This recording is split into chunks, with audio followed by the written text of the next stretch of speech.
Bonjour Aurélia Bollet, vous êtes la déléguée générale du Forum des acteurs de la formation digitale, une association qui œuvre pour le développement des formations digitales en formation professionnelle continue et en apprentissage. Quels sont vos champs d'action? Alors, c'est une association qui a été créée il y a en 1995, qui réunit une centaine de structures du champ de la formation professionnelle. Et c'est un ensemble en fait de professionnels impliqués dans le développement du numérique au service de la formation. Donc, ce sont avant tout des pédagogues intéressés par l'innovation pédagogique et qui ont très tôt compris l'enjeu de la formation à distance pour individualiser les formations et aussi aider certains apprenants à pouvoir se former à distance. J'imagine que vous devez plus que jamais être mobilisé en ce moment. Vous avez d'ailleurs lancé une offre de webinaire spéciale crise Covid-19. Expliquez-nous. Donc au FOD, on s'est dit comment aider au mieux les professionnels dans cette situation d'urgence. Donc on a développé deux choses. Donc ce cycle de webinaire dont vous venez de me parler, effectivement. Donc c'est un cycle qui a débuté le 23 mars avec un premier webinaire d'1 heure et demie où une dizaine d'experts du FOD sont intervenus pour parler chacun selon son domaine d'expertise des bonnes pratiques en formation à distance. Parmi les autres actions que nous avons mis en place pour aider les professionnels à traverser cette crise liée à l'épidémie, nous avons lancé un appel à contribution à tous nos adhérents du FOD pour travailler sur une boîte à outils de la formation digitale. Ça concerne aussi bien la pédagogie, comment passer d'une formation présentielle en distanciel. Ça concerne aussi les outils qu'ils utilisent, des outils qui peuvent être aussi très simples. On peut utiliser du WhatsApp, on peut utiliser du Padlet, on peut utiliser son smartphone. On peut aussi être bricolé des dispositifs à distance sans complexifier trop les choses. Et puis nous avons rassemblé l'ensemble de nos publications qui peuvent aider les professionnels qui souhaitent développer une stratégie concernant la digitalisation de leur CFA, qui souhaitent mieux comprendre le dispositif, l'encadrement juridique des formations multimodales. Oui, justement, j'allais vous demander quels sont les fondamentaux à ne pas oublier. Je sais que la question de l'accompagnement est primordiale, par exemple. On sait que le décret sur la FOAD, la formation tout ou en partie à distance, rappelle que sans une double assistance technique et pédagogique, une action ne peut pas être retenue comme une action de formation. Complètement. C'est pour ça que je disais tout à l'heure qu'on ne pouvait pas dire que la formation à distance, ça pouvait être assimilé à de l'auto-formation. Regarder un MOOC, suivre un MOOC à distance, ce n'est pas de la formation à distance en tant que telle.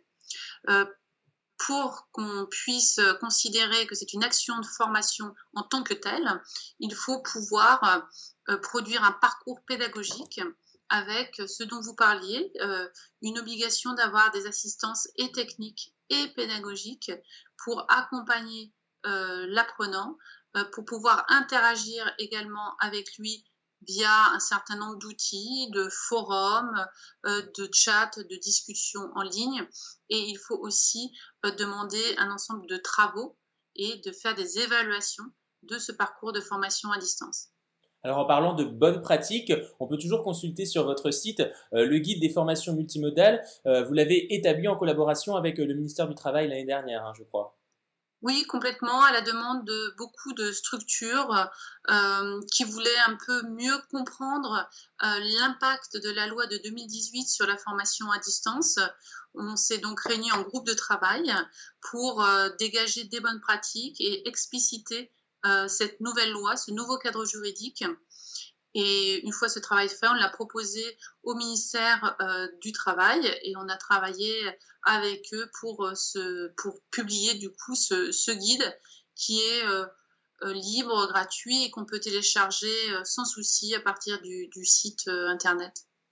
Quelles sont les principales préoccupations des organismes de formation qui vous sollicitent en ce moment? Aujourd'hui, les questions qui sont récurrentes, c'est comment techniquement je peux faire pour basculer une offre de formation présentielle à distance. Et deuxièmement, comment attester d'un parcours de formation par rapport aux financeurs que sont les OPCO. Il faut savoir que quand on travaille sur un parcours de formation financé par les opérateurs de compétences, il faut être en mesure d'attester de ce parcours par un certificat de réalisation. Est-ce que cette crise ne peut pas finalement être une opportunité pour mettre un coup d'accélérateur à la digitalisation des organismes de formation? Ils n'ont pas le choix, ils sont un peu le pied au mur dans cette situation d'urgence. On aurait préféré effectivement peut-être d'aller à un rythme un peu moins rapide. Mais oui, là, il faut vraiment franchir un obstacle majeur, ce qui permettra effectivement de développer les formations digitales, et on le souhaite tous, hein, puisque c'est un des grands enjeux du FOD, hein, de pousser à cette reconnaissance et à la valorisation de ces formations. Mais c'est un cap qui est difficile à franchir pour pour de nombreux organismes de formation. Comment voyez-vous l'après Covid-19? Au FOD, on se dit qu'effectivement, il faut déjà commencer à préparer l'après. Et l'après, ce sera certainement énormément de formation à faire, énormément de montée en compétences, de reconversion, car on voit que les chiffres du chômage, là, les gens ont été mis en chômage partiel, mais on risque d'avoir de nombreux demandeurs d'emploi, qui a une véritable crise économique avec le manque d'activité. Et donc, il va falloir former, reconvertir. Et puis, ce sont aussi des nouvelles habitudes peut-être de travail qui ont été prises avec le travail à distance. Donc, plein d'indices qui nous laissent à penser qu'on va vraiment développer du distanciel.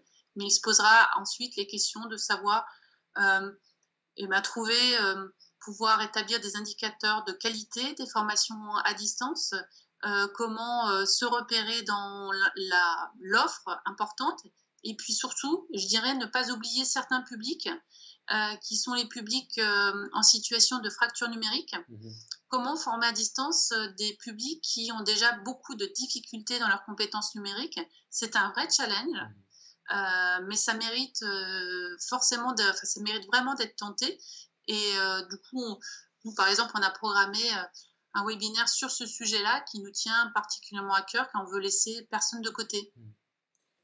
Merci beaucoup Aurélia Bollet, déléguée générale du FOD, le Forum des acteurs de la formation digitale. Beaucoup d'infos sur votre site fod.org, et on rappelle les webinaires spécial crise Covid-19, c'est gratuit chaque mardi. Le prochain, c'est le 14 avril, autour de la question comment assurer la continuité pédagogique dans l'apprentissage et l'alternance. On retrouve bien évidemment les replays ensuite sur votre site. Merci beaucoup Aurélia, bonne journée. Merci beaucoup Jonathan.